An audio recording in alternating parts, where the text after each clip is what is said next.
Ce jour dédié pour la réussite spirituelle et matérielle de Irmiyahu ben Sarah, Bezrat Hashem. Dans le cas de notre rubrique, là, les joyaux de la paracha, parachat Lech Lecha, donc Abraham, notre ancêtre, notre patriarche, est en Mésopotamie, et Dieu lui dit de quitter la Mésopotamie pour monter en Israël. Enfin, il ne lui dit même pas pour où. Pour moi, il lui dit Lech Lecha, pars. Pars, c'est Lech. C'est quoi Lech Lecha? Pars pour toi, littéralement.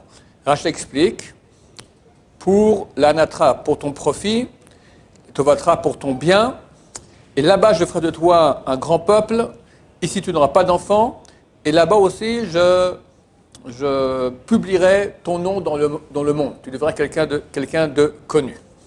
Donc, ça signifie Lech Lecha, pars pour toi.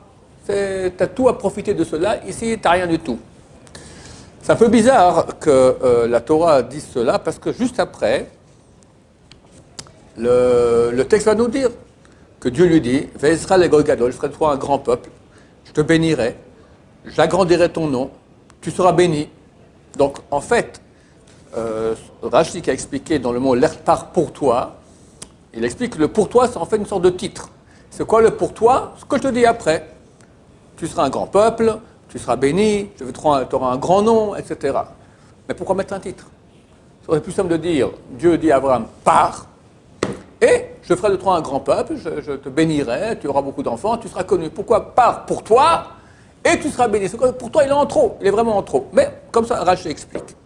Deuxième anomalie, en tout cas, chose à remarquer qu'il y a ici, le texte nous dit, c'est le verset numéro 4, Vaelech Avram kasher diber elav Adonai, etc. Abraham partit comme Dieu lui l'avait dit. Pourquoi dire comme Dieu lui l'avait dit? On peut dire Abraham est parti. Qu'est-ce que ça change de dire comme Dieu lui a dit? Qu'est-ce que ça change? Dieu lui dit pars, et la Torah nous dit, et Abraham est parti. Pourquoi dire comme Dieu lui avait dit? Qu'est-ce que ça rajoute à notre intérêt? Ok, on va essayer de répondre Bezrat Hashem. Il est écrit dans la Mishnah de Avot qu'Avraham Avinu a eu 10 épreuves. La première, c'était lorsque Nimrod, le roi de Mésopotamie, lui a dit fais la Avodah Zarah, sers l'idole, ou je te jette au feu. Abraham dit moi je suis un fan de Yudke Vavke, du nom de Dieu, au feu. Et on jette au feu, Dieu vient lui-même, le sort du feu, un miracle extraordinaire. Deuxième épreuve, celle-ci, que Dieu lui dit de quitter son pays natal. Enfin, c'était pas natal, il était né à Ur Akesdim, déjà il avait déménagé, mais de là encore repartir. Donc de s'éloigner encore plus de son pays natal pour aller dans un pays inconnu qui sera pour finir Israël. Et la question se pose, où est l'épreuve? Si on me dit comme ça, pars, je ne sais pas où, j'entends encore qu'il y a une épreuve. Mais Dieu lui dit, pars, je ferai de toi un grand homme, tu seras connu, tu auras de l'argent, tu auras des enfants, tout va aller très très bien. Alors, si encore Abraham avait des doutes si Dieu existe, oui ou non, Dieu l'a sauvé du feu. Tu as vu le miracle. Tu es un fan de Yudke Vavke, du nom de Dieu, donc il a une foi totale. Je te dis maintenant, voilà, écoute,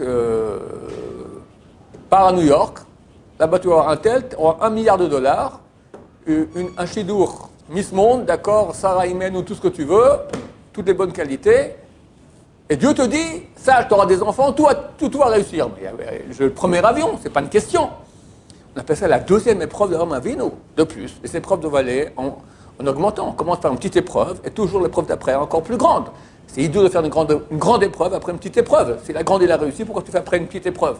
Donc forcément, cette épreuve-là était plus grande que la première où il a dû se jeter au feu. Se jeter au feu, pour Dieu, c'est pas une petite épreuve. Et de plus, de qui on parle? Avraham Avinu. Une épreuve, c'est toujours, il faut la voir de façon relative à la personne qui est concernée. Si je mets ici à la yeshiva un porte-monnaie avec $10 000 dedans, ben, normalement, je viens demain matin, le porte-monnaie il est là avec les $10 000 dedans aussi. Et dans toutes les grandes yeshivot du monde, c'est comme ça. À Mir, à Ponovitch, les gens savent, c'est du vol. D'accord? Je prends le même porte-monnaie, je mets ça à Paris sur un banc, je ne sais pas si après 30 secondes, il sera encore là-bas. D'accord? Tout dépend de qui on parle. Quand tu as un endroit avec des gens qui ont la crainte de Dieu, ils savent c'est du vol, ils ne vont pas toucher. Si c'est un endroit où les gens n'ont pas de crainte de Dieu, ce sont des voleurs, ils vont le voler. Ici, on parle d'Avraham Avinu.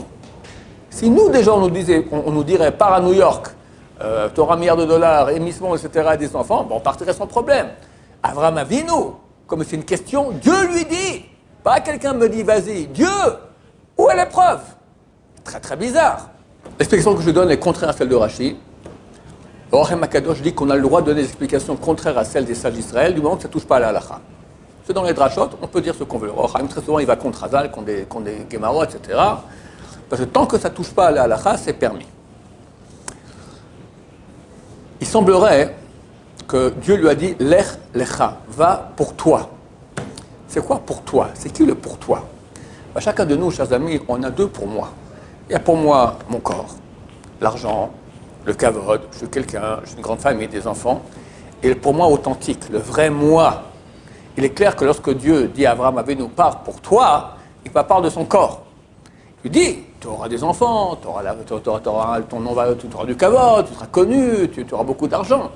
Et quand il dit, Lech lecha, pars pour toi, il parle, quand Dieu parle à Abraham Avinu, à qui il parle? Au toi authentique d'Abraham. C'est qui le moi authentique d'Abraham Avinu?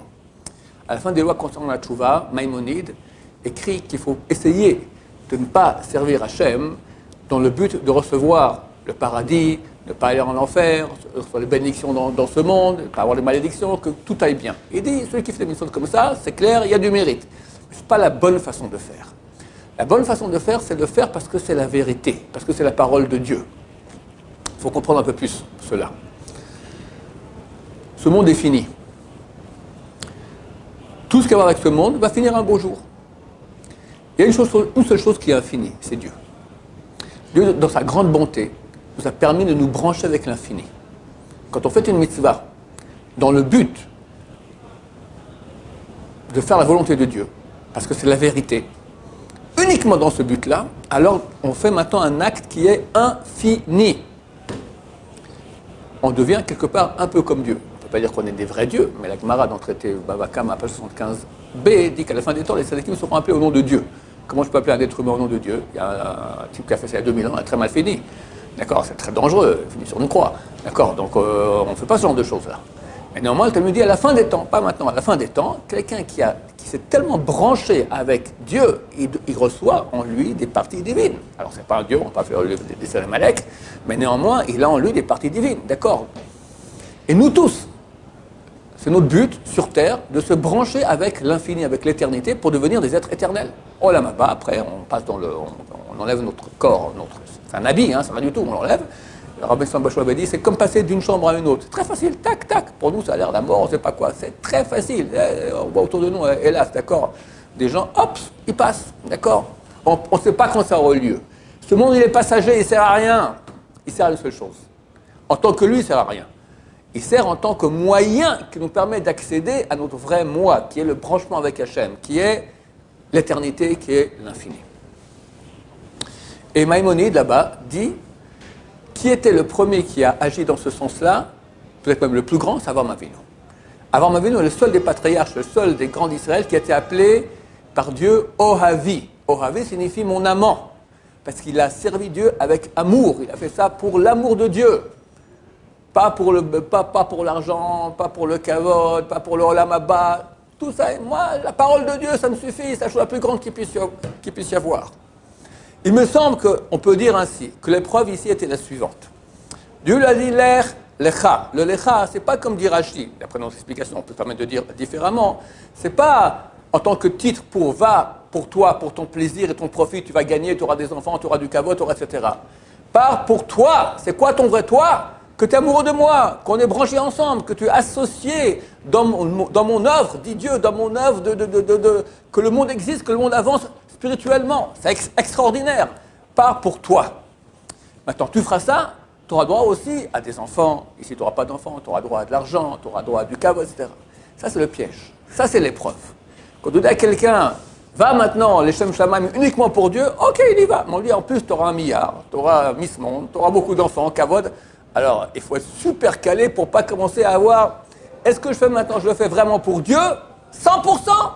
Ou aussi, il y a le milliard qui se met à miroiter, on voit des S avec 2 trucs, on voit la petite blonde, d'accord, on commence à voir des choses tout à fait anormales. Là, la Torah vient nous dire qu'Avraham Avinu, il est parti, c'est ça l'épreuve, il est parti, alors comment la Torah nous le dit? C'est la phrase que je pose la question, c'est marqué, Vaïlech Avraham, Avraham est parti, Kacher Diber Alav Hashem, comme Dieu lui a dit. comme l'ordre. Il y a un ordre, et après, il y aura aussi un cadeau. Vas-y, pour toi. Tu auras aussi ça et ça et ça et ça. Quand la Torah dit, il est parti comme Dieu lui a dit, c'est comme l'ordre qu'il lui a dit. Pas les cadeaux, l'ordre. L'ordre part pour toi. Le vrai Abraham, le Ohavi, mon amant, les Shem Shamaim. Faire les choses par amour de Dieu total. En ça est l'épreuve. Faire une chose par amour de Dieu total quand tu n'as rien à perdre, ok, alors on le fait. Mais quand on te dit à côté, maintenant, c'est comme, tout le monde dit, c'est extrêmement connu, on doit étudier la Torah et Shem Shamaim. Quand quelqu'un il vient au Shiro, il a bien étudié, puis il dit tout d'un coup un truc comme ça, vraiment brillant, tout le monde fait pshhh. Ça pollue, parce que tu as du kavod, tu es content. Demain, tu vas de nouveau prendre ton bras pour étudier, alors tu vas, oui, Shem Shamaim, mais les applaudissements, le pshhh, comme ça que tu as entendu, ça te travaille dans la tête, c'est très très dur. Abraham avait une épreuve qui est plus grande de ce que jeter au feu. Il part complètement pour Dieu sans aucune autre idée, rien du tout. Chers amis, ce n'est pas notre niveau du tout. Le Maïmonide lui-même, c'est un niveau très très haut. Abraham Avinu, mais non, on doit tendre vers. Comprenez qu'on a du sang d'Abraham Avinu qui passe dans nos veines. Dernièrement, j'étais chez Abraham d'une jeune fille qui s'est convertie, d'accord, on l'appelle Bat Abraham Avinu. Elle a quitté tout par amour de Dieu. Quelqu'un qui vient se convertir, il ne le fait pas pour gagner de l'argent, pas pour être connu, pas pour rien, d'accord. Pourquoi ils sont appelés Ben Abraham Avinu? Parce qu'ils ont tout quitté pour l'amour de la Torah, pour l'amour de Dieu. On doit aller dans ce sens-là. On a le sang d'Abraham Avinu dans nos veines qui coulent. Arriver à faire plus ces actions, les Shem Shamaim, pour Dieu, par amour de Dieu, parce que c'est la vérité. C'est la seule chose qui compte, d'accord. Tout le reste va disparaître. Ce qui est, c'est ça. La seule chose qui est, c'est quoi? C'est Hachem. Son nom, c'est celui qui est. Ayahoveve, qui était et sera. Par Hachem, qu'on soit des dignes descendants d'Abraham Avinu et qu'on arrive mieux à faire les mitzvot, les Shem Shamaim. Baruch Adonai, l'olam, amen, amen.